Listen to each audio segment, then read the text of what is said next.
I have been a fan of Free League for a very long time, and as this channel shows, I do consume an awful lot of their products. What I've never done is interviewing any of its members, but today that changes. I am really excited.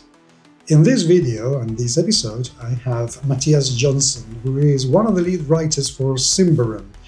Symbaroum has been going on for 10 years, long enough, with enough books and material on its back to deserve a 10th anniversary Kickstarter that's going on today and for the next few days at the time of recording this podcast. So yeah, I had to rush an awful lot to get it out as quickly as I possibly could. In this episode, Mattias and I talk about where Free League comes from, why Symbaroum is so important to the company, what are the plans for this Kickstarter and why it is interesting for you to take a look at it, and trust me, it is. And there might be a couple of little snippets of information about The Walking Dead if you are so inclined to look into that game also. But I'm not gonna keep talking. Without further ado, here is Mattias.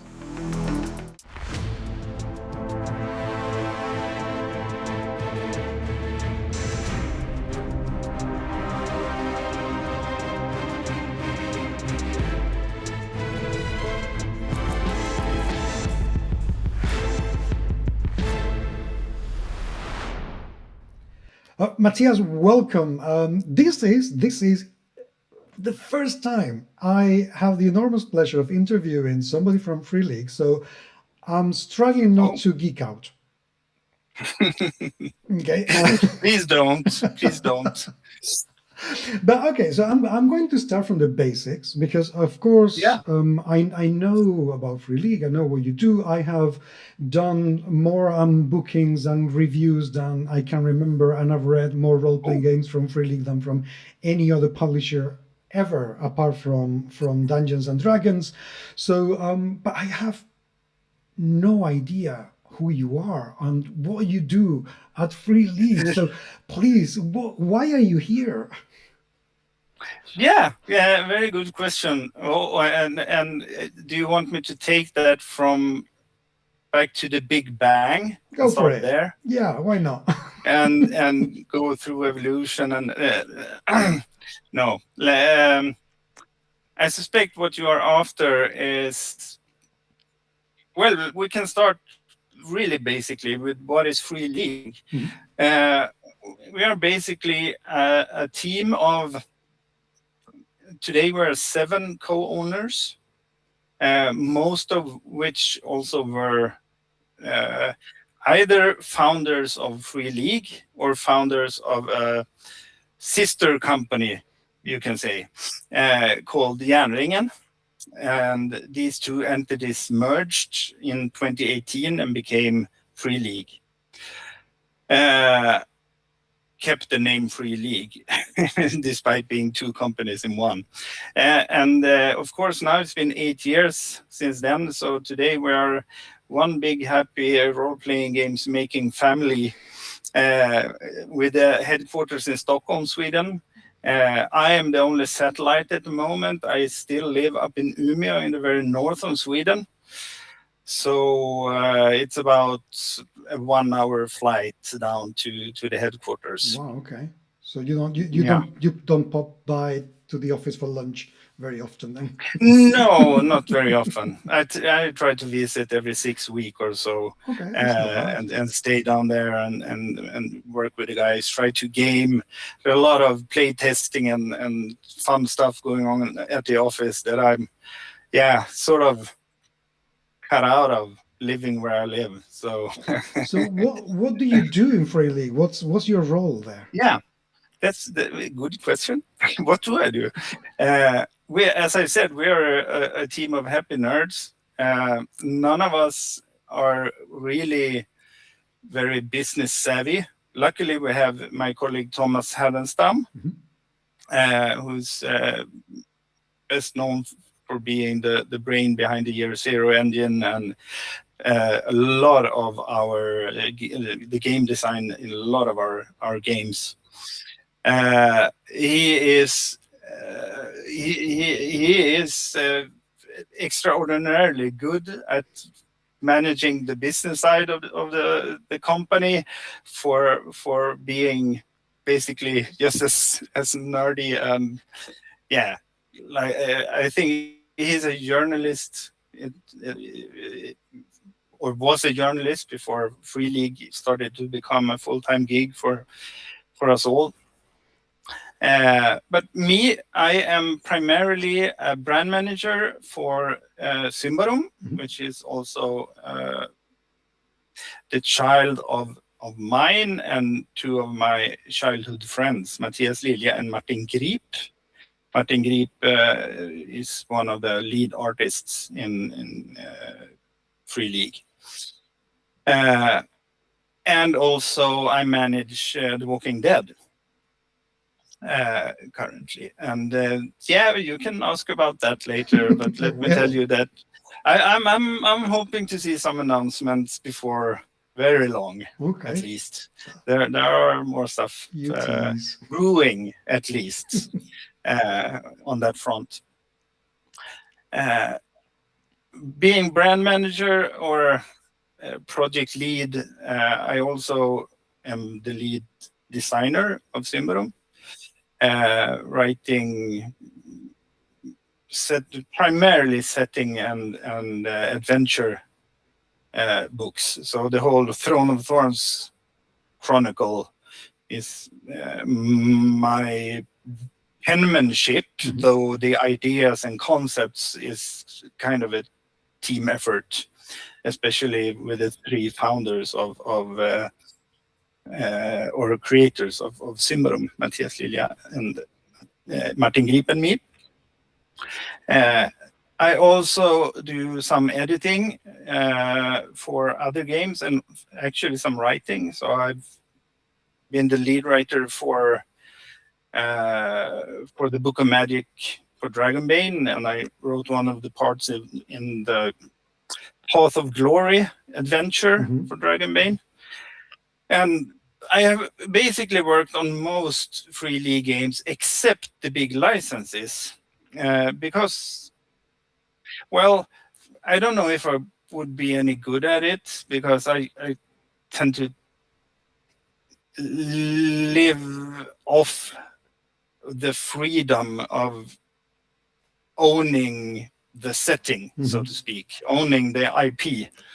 So I really prefer working on our own, or the stuff that is closely tied to Free League. Walking Dead, of course, being the exception, because it felt so much like home, because I'm a big fan of the series and whatnot. So, but like Alien, Blade Runner are a couple of games that I have not worked on. But other than that, basically everything. I mean, you're keeping busy enough without working on Alien and Blade Runner, for goodness sake. It's not as if you have nothing to do. Yeah, I mean, we do have, as you said, I was going to comment on that. You said you have read more books from Free League role-playing books than from any other company, save Wizards. But that may also be because we do have sometimes it feels almost ridiculous release schedule on new products. So we tend to put stuff out there. Well, the thing I'm going to because we love to. Well, yeah. But the thing is, I'm going to be very honest. I don't read the books because you put them out. I read the books because they're bloody good. I mean, this is. I'm not kidding. No, and I think they might be good because. Of course, we've been at this for a while, but also both of these things is because we get very enthusiastic about the. I mean, I don't want to sound like I am buttering you up or anything, because this is not my style in the slightest, and I am way too honest not to tell what I truly feel. But no, there is. And this is something that I've spoken with other, I was talking with Andrea Lundström a few weeks ago, who's an absolutely fantastic chap. And we were talking about how the games coming out of Sweden have a something. There is a, I don't know if it's a cultural embedded, integrated within the games and the way that you're working that makes it really, really different. And I have to say, I absolutely love the flexibility of the Year Zero engine. I think it's absolutely wonderful how out of just a very basic mechanic, you can tweak it to be an investigative role-playing game like Blade Runner. You can be a more cinematic game like Alien. You can be a more brutal game like Forbidden Lands. It can be a more fantasy weird game like Tales of the Loop. You know, it is incredibly flexible, and I love that. Yeah.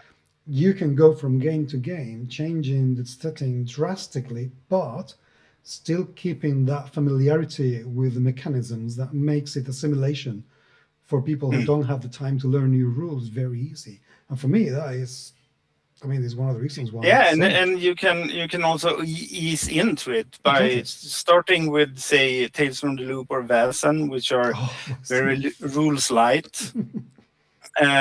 And then go crunchier and crunchier towards, you have the new Coriolis, for instance, and you have Forbidden Lands, and games that are definitely more crunchy.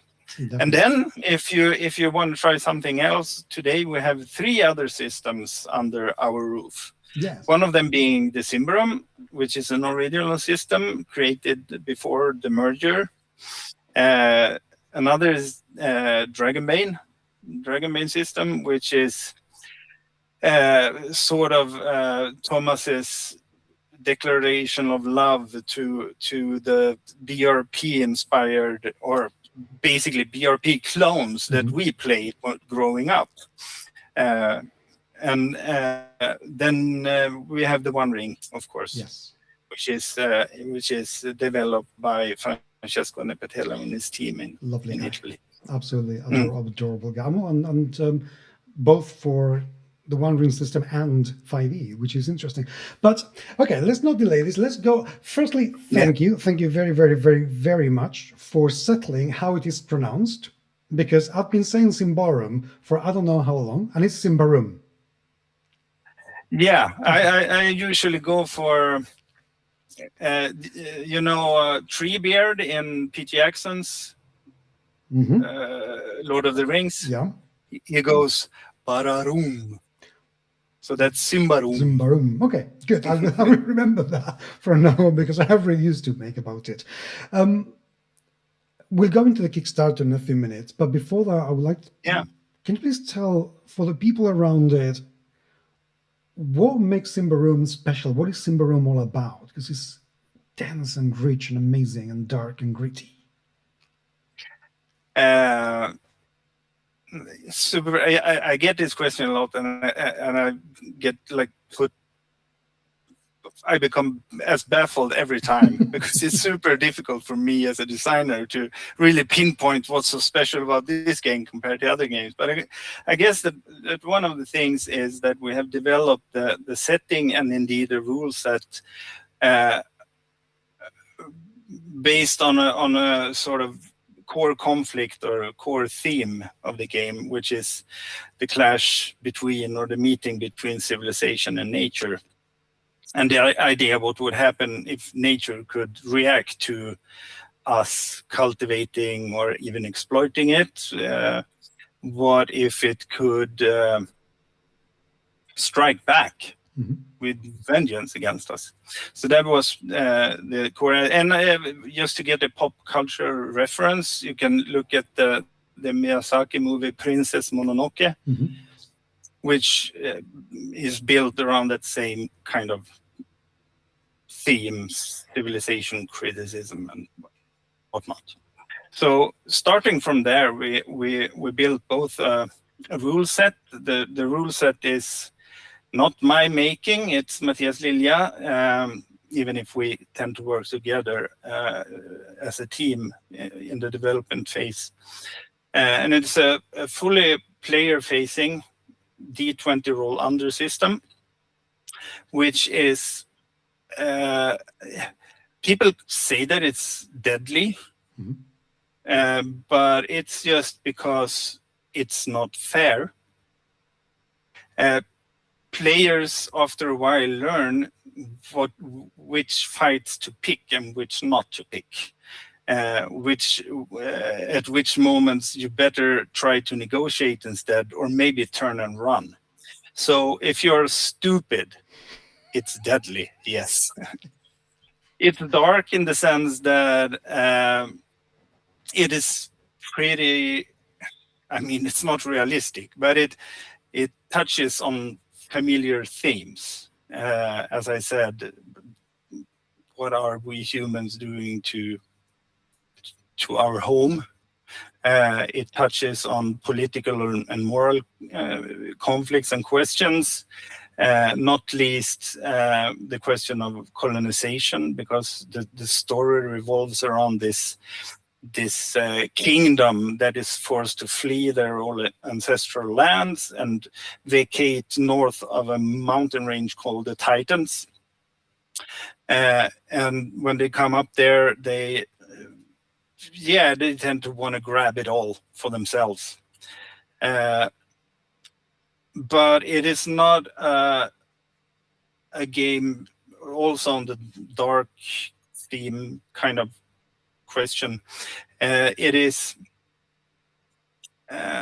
also, people say, deep, in the sense that the setting is quite geographically limited in scope, but instead we have tried to make it nuanced and in that sense deep. So I sometimes say that in Symbaroum there is definitely good and evil, but what your character will come to see as good and evil is a question of their perspective, not an absolute. So it is a bit closer to home rather than the fairy tale kind of fantasy that, there are good and bad creatures, and the players are going after the bad ones. I mean, I really like what you've mentioned about the game not being fair, because when I was reading through the core rulebook, and I was starting to take a look at the characters and the cities, the settlements, there was this sense of, holy cow, this is going to be like really fighting against the political system of the places, around the forest or within the forest, fighting against these creatures that they just want you out. The truth is that the only thing they want is to stop hurting everything. That's it. But if you go in, there is this sense of where this is going to be very tough to negotiate. Life in Umbria, as the kingdom is called, and even more so in Davokar, which is the big forest where people venture out to scour the ruins for treasure and knowledge and fame and whatnot. It's even harder out there. And one example that often comes up when we discuss this are the role that the elves play in the Symbaroum setting, because it stands out from other fantasy games. I usually describe them as our orcs. The elves are the default enemy, just like the orc is the default enemy in many other fantasy settings. So the elves,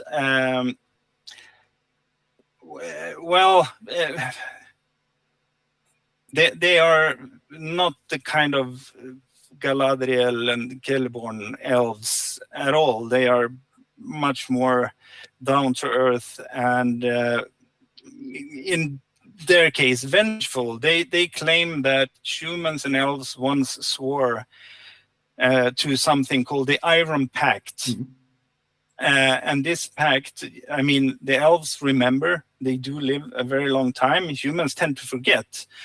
And the elves claim that they actually, according to this pact, have the right to face intruding humans with violence and even lethal violence in order to drive them out from especially hallowed or especially dangerous places in the big forest of Davokar.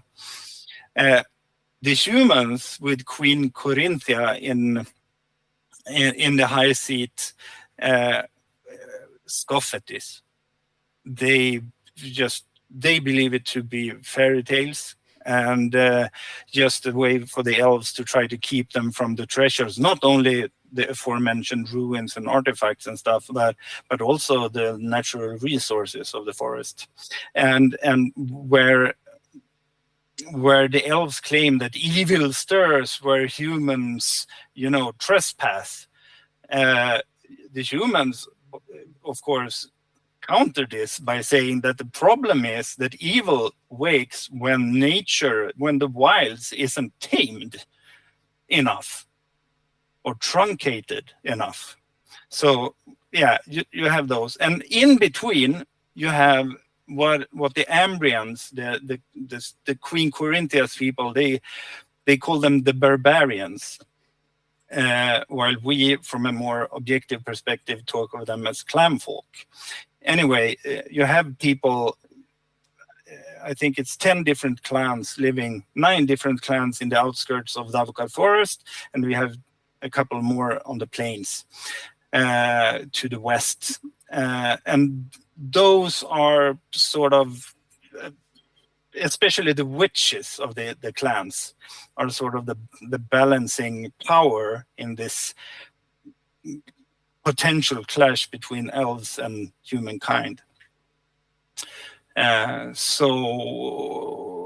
yeah, I don't know where to go from here. Well, I think you've given a very good background as to what the world is like, who are the factions, and what's happening. And I really love the idea that the elves are like, you stay out, we don't do anything to you.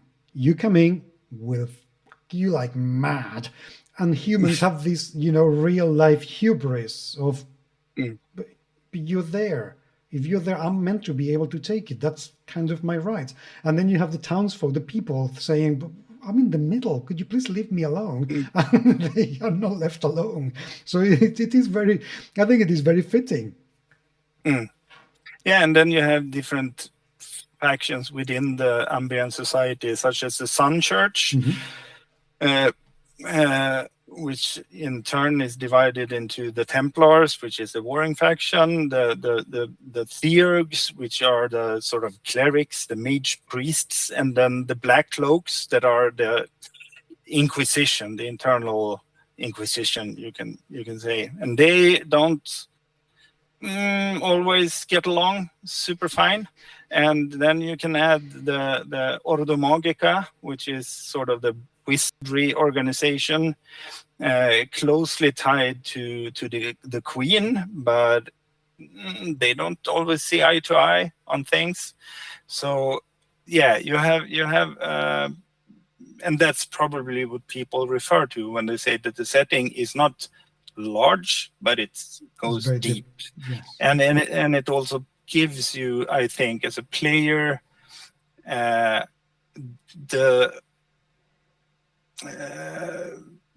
option or the possibility to not only choose a position, choose who your friends will be, and by default who will be your sort of enemies or adversaries, but also to change, to allow your character to actually see things differently by meeting various people from various factions. And yeah, actually I think that this massive Chronicle of the Throne of Thorns, which is like 6-part monster adventure, released the final part, is it 1.5 years ago or something like that. It is much about the play between these various factions, but also a tale about the character's journey towards the end, where they get a pretty big responsibility when it comes to deciding the future, which I think that all chronicles or campaigns should have. I agree. Let's talk about those characters. What kind of characters can people create? Who can people be in Symbaroum? The sky is the limit. No, that's actually true. That wasn't a joke. Okay. But let me start like this. In the core book, and especially we're working now on a revised anniversary edition of the core book, and the other core books are the Game Master's Guide and the Monster Codex as well, or Creature Codex. There are archetypes that you will recognize: the warrior, the thief, the hunter, the mystic, the mage or wizard or whatever. Yeah. Each of these have about 5 different occupations to them. So for warriors, it can be the captain, the berserker, the sellsword, and whatnot. And these occupations can be used, and maybe initially should be used as a template for designing or play a character. They have suggestions on how to place your creation points in terms of the 8 attributes that you roll against, and how to spend them when it comes to purchasing abilities, which is sort of your specialities in mostly in combat, but also in other situations. But, and this is an important but, there are no real actual limitations to how you create your character. So there are no classes in the D&D sense. There are no lock-in mechanisms that says that, okay, you started as a captain, that means that you are limited to these abilities. So when you have played Symbaroum for a while, you may start building a character from choosing one single ability that you think is cool, or one type of weapon, or I don't know. You can start basically anywhere and build your character from there. And yeah, that is obviously a conscious design choice. You have for newcomers, you have the occupations that will give you a lot of variety and proper guidance, not only on how to create your player character, but also how to develop it with experience after you have started adventuring. So you will get suggestions on when you have accumulated 20 experience points, you should buy this, and so on. Just to give some guidance on how to create and maintain a balanced group of player characters. Now, there's one thing that interests me quite a lot, and is always the character and character interaction, because of the depth and the rivalries, the political tensions that there are within Umbria. What are the mechanical or otherwise tools that players can use to guide them how to play with characters that would have opposing views, or that there might be challenged between each other?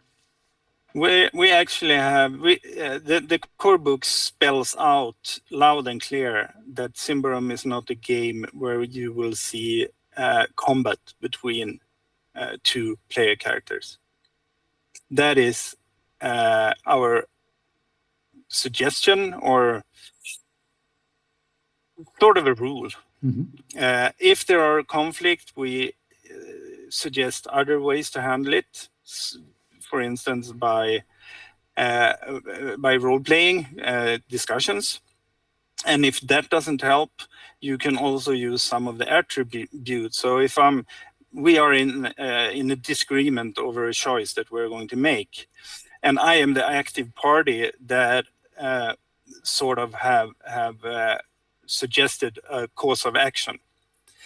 Then, because Symbaroum is a system where, as I said, it is fully player-facing, it means that whether it's me or an NPC striking, I roll always. The player always rolls.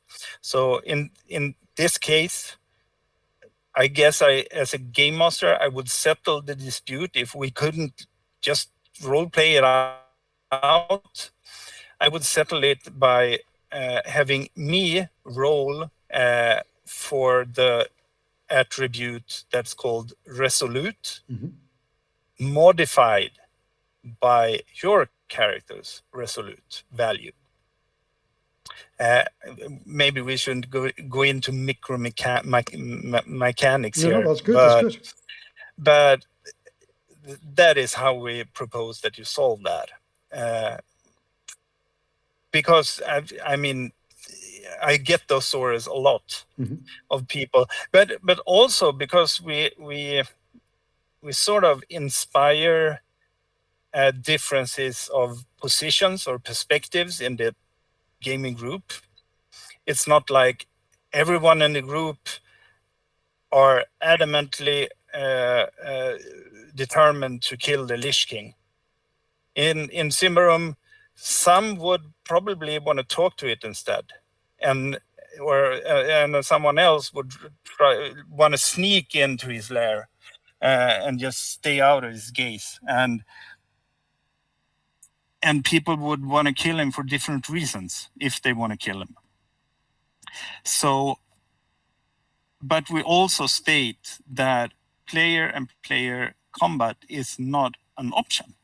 So people have to sort of try to role play things out. And that has given rise to, I know, and I've heard, a lot of very interesting game sessions. Oh, I bet. That is sort of been like a round table actually discussion. And not much progress in the adventure, but people discussing what to do and looking at it from different perspectives. When I hear those stories, I mean, Symbaroum is definitely a game. You can pick up the core book and decide to go monster hunting in Davagar Forest. If you're not interested in that type of faction play, you don't have to engage in it at all. You can just go on monster hunts in Davagar Forest or scour the depths for ruins and loot it for treasure. So, and many people play Symbaroum like that as well. So, but to me, yeah, I'm a little bit proud actually that Symbaroum can inspire people to have that kind of deeper interaction, or for pretend's sake. But I mean, you leave that pretend situation, imagined situation, still taking with you some echo of an idea that it's okay to think differently and to have different beliefs, and we can still go monster hunting together, so to speak. Let's talk a little bit about mechanics, because you've mentioned that it is a D20 system, but it is not OGL. No. It's a roll under system. Okay. First and foremost. So if you with OGL mean the 5e OGL, yes. Yeah, we do have Ruins of Symbaroum, which is a 5e adaptation. Today, I think it's 8 or 9 hardcover books that is where we have converted Symbaroum content to the 5e mechanics. But yeah, let me say that the Symbaroum system is definitely faster. Okay. It is faster. It is more punishing. It is a system that when you have played a while, as a player, you think twice before going on the offense in combat situations. There are almost always, at least in the adventures we design, almost always, and often come to a head in an adventure. Sorry. In Symbaroum, there is often not only you and your adversary in that location or vicinity of that location. There are often other factions there somewhere as well. So it comes down to making alliances and compromise. I mean, if say that there is a team of treasure hunters from a clan up north, they are quite barbaric up north, I can tell you.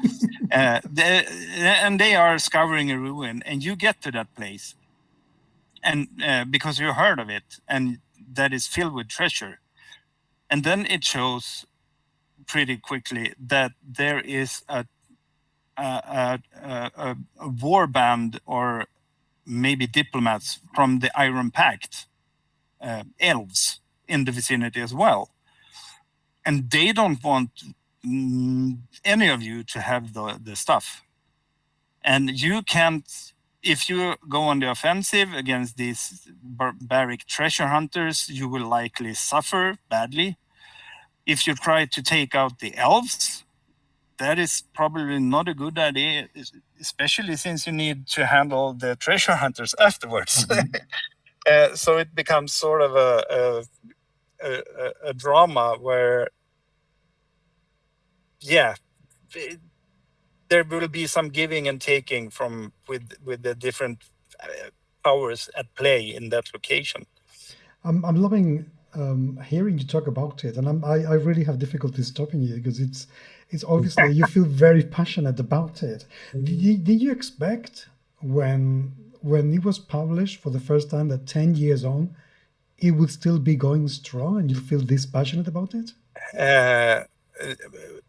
To be honest, when we started out, it was really taking a chance. Where I had some hopes that maybe I could at least partly live off of making, because our lead artist Martin Grip, I hope he doesn't hear this because he doesn't like it when I brag about him, but he's so good that I knew that we would, just because of his art, get a following. But I didn't know it would turn into this. No, I didn't. I couldn't dream of it. And of course, a lot of the success, I think, has to do with me and Martin joining the other guys in 2018. The merger, the fact that we now are bigger, stronger, better together. I don't think that if me, Martin, and Mattias Lilja had sort of, prodded on with only Symbaroum as a brand, maybe we could have had more releases over the years, maybe, but I don't think we would have the stamina to go at it this long without, joining forces with, because today we are, aside from the 7 of us, we do have a lot of consultants that work with everything from event management, event planning, logistics,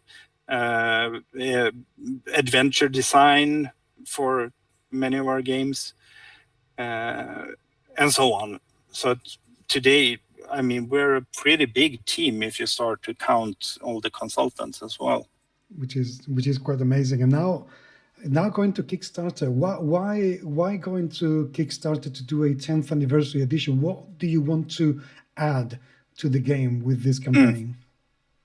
The first and foremost, and the community and me, myself, and I have for a long time wanted to sort of make a reboot the game line, because over the years, the way we have built it, I mean, when we started out, it was like publish or perish times. So we just had to throw stuff out there at an even pace, and definitely it got a bit messy. So you have extra rules, for instance, in the Chronicle of the Throne of Thorns, the adventures, and extra lore and extra whatnot smeared and pasted all over I think it's 15, somewhere between 15 and 20 hardcover books by now, the Symbaroum game line. So the most important thing for me, and I think the community, is to take the chance to rearrange the material that do exist and make it more presented in a more intuitively graspable way to make it easier to get into. We will also, when it comes to the rules, do some tweaking, because even if we sort of consciously, if faced with the design decision that has fun on one side and balance on the other side, we tend to go for fun. Mm-hmm. And that we will continue to do. But there are some balancing issues that has to do with newly created characters that are quite troubling, because if the starting group of PCs aren't fairly balanced, the game master gets a really difficult job running an interesting game, a game that is interesting for everyone. Mm-hmm. So that we will do. The other big thing, or one more thing, because the current core books, we have 4. So the core rulebook, which is an all-in-one core rulebook, from character creation to starting adventure. Then we have the advanced player's guide, which is more character creation options, basically. A bit of optional rules as well, and so on. Stuff that we sort of, that didn't fit in the 264-page core rulebook. Mm-hmm. Then there is the Monster Codex and the Game Master's Guide, which is a lot of extra stuff to help you both in designing adventures, but also when it comes to, you know, a bit more elaborate optional rules, such as pitched battles, if you want to run those, or managing a domain, sort of a haven sort of thing, and so on. So in the new game line, there will be 3 books. The Monster Davka Creature Codex will be much the way it is. We will add a few entries and do some tweaking, and there will be a new type of stat block that I think people will appreciate, make it easier for the Game Master to run. But the Advanced Player's Guide will evaporate, and its content trickle into the core book or the Game Master's Guide. And we will also move some stuff from the core book to the Game Master's Guide and vice versa, to make it more reasonable, because today it isn't, not so much. So then the other big thing is that we are, as I said, I've done with the Chronicle of the Throne of Thorns, this massive campaign for the main game setting, which leaves the setting basically in the gaming group's hands, because the end can be whatever you want, or the characters want, or the dice want, right? So how the campaign leaves the main setting can vary a lot. So we are traveling on from that place to something called the realm of the Vendelin realm, the city-states of Vendelin, which when we get there, when we find it, it has actually been the victim of something that we touched on earlier. In this case, the elves didn't hold back. They went on a full-on assault, and this is 27 months ago, and they massacred anyone standing in their way. And now, where we start playing, we are sort of in a small haven around the town called Armarat. And what 27 months has passed, and we still don't really know what's beyond the border rivers that keep us safe. Some probably know because they have sent out scouts, and some have returned. But the discussion, the descriptions of what is out there is absolutely horrible. The elves have done stuff to the land with their witchcraft or whatnot. So it's super dangerous out there. Plus, the elves are probably still out there, just waiting for us to sort of leave our safe haven. And so we still don't know why the elves, and that is probably, if the big mystery of the main setting is sort of what happened to the Symbarian Empire, which is the empire that left all those ruins in what is now the Forest of Davokar. The big question here is, what the did the elves do, and why did they do it, and did they succeed? Are they still out there? So yeah, this is more like a post-apocalyptic fantasy setting. Okay. in many ways. So I like what I hear, because the next question that I was going to ask is, you mentioned about rejiggling the content, but I was going to ask you also if you're rejiggling the lore, and it seems like you're advancing it. Is there is going to be a before and after in the chronology of Symbaroum to lure people so they can play and reference history from the previous Absolutely. book. I mean, this new setting, it's on the same continent as the main setting, but about 3 weeks ride southwest. Okay. Meaning, and our suggestion is also that about 2 decades have passed from the end of the Chronicle of the Throne of Thorns to the start of you playing in the city-states of Vendelin. So that is our suggestion. But that is all we can offer, suggestions. That is all our books, nothing but suggestions. We are role players ourselves, so we know that what happens at the table is only partly due to what's written in those books. So we also try to leave quite a lot of blank spaces and open-ended questions and whatnot for you as a gaming group to answer. The campaign is going on at the moment. It doesn't have long to run, just a few more days. What is the time frame? What's the roadmap? When is this going to be delivered? Yeah, we hope to deliver to backers at least in April next year. So that would mean going to print before the end of this year. And looking at where we are today, I would say that it is fully possible. Even if we do take a couple of days at least of vacation over the summer, I think we will manage. But I mean, a project like this, it's quite massive.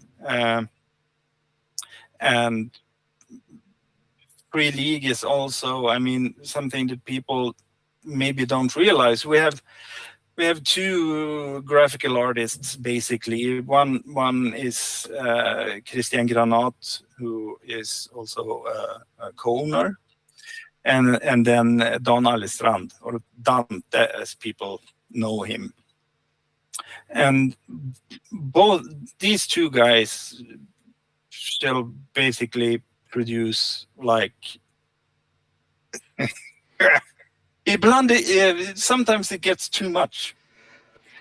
It gets, jam-packed with products that are waiting to come out. So yeah, it's plus, today with shipping and the printing houses needing to get paper from the other side of the world, and yeah, it's in Swedish we have an expression that I realize now that I don't know how to translate into English, but it basically, the sentiment is basically that never promise too much in terms of timelines. It's better to be a little bit cautious when it comes to promising a specific delivery date. But I mean, you're pretty experienced. I mean, you haven't really made a single mistake when it's about Kickstarters, have you? I think you've done really well, all things considered. I don't know if everyone agrees with you. There are definitely a few Kickstarter items and reward packages, so to speak, that we would have liked to deliver sooner. Mm-hmm. And that maybe to us feels a little bit like, darn, we have to be better. But yeah, thanks for saying so. We really try, because yeah, we are 50 plus, the whole team. We have been role players much longer than we have been role-playing games designers. So we know what it's like to be on that other side. Plus, we do back a lot of Kickstarters ourselves. So we kind of, yeah, we know where the backers are when it comes to waiting for delivery. Well, let's hope that this one, there are no paper hiccups. or yes, exactly, or any war issues that will affect the delivery, because I think what you're describing sounds super exciting for Symbaroum. So I'm very much looking forward. It's going to be amazing. fantastic. So Mattias, thank you very much. But of course, I cannot let you go without asking. Okay, so what were you talking about regarding The Walking Dead, and when are we going to see something? Yeah, soon. Soon, I hope. I mean, this is exactly what I was talking about. When it comes to Symbaroum, I am much more in control because I do basically all the writing and definitely all the editing myself. When it comes to Walking Dead, as an example, it's not only that game, but many other games as well. We are working with talent from outside the company, and also in the case of Walking Dead and many of our other IPs, we have a license owner that needs to chime in and be on board with what we want to do. So production-wise, things are a bit more complicated when it comes to these licensed IPs that we are working with compared to the ones we own. And the ones we own: Symbaroum, Coriolis, Dragonbane, Forbidden Lands, and basically Väsen.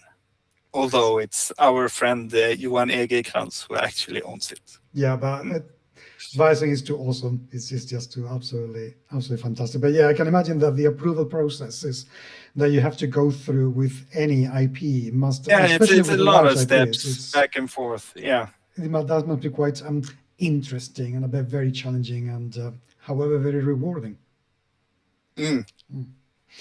Mattias, thank you so much.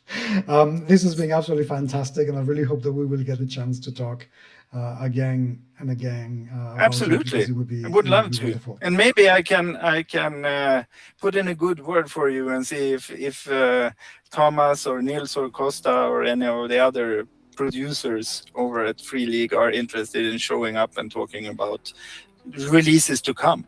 I would, or release is gone. I mean, I can go to my shelf and take books. Let's talk about this one, and spend hours talking about that one. So that would be absolutely fantastic. So thank you very, very much.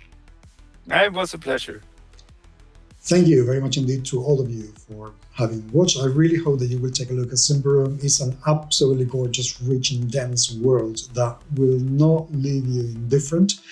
And this Kickstarter is going to bring an absolutely amazing sounding reboot to the whole franchise. So I'm looking forward to seeing what they do with it. If you have any comments or any further questions, or if there is anything else that you would like to know, please leave me your comments down there, and I will do my level best to find any answers that you may want. And hopefully this will not be the last interview I do with Free League personnel and collaborators. But until the next time, thank you so much for being there. I am Paco Garcia, I'm the Free Leaguer, and I will talk to you very, very soon. Take care.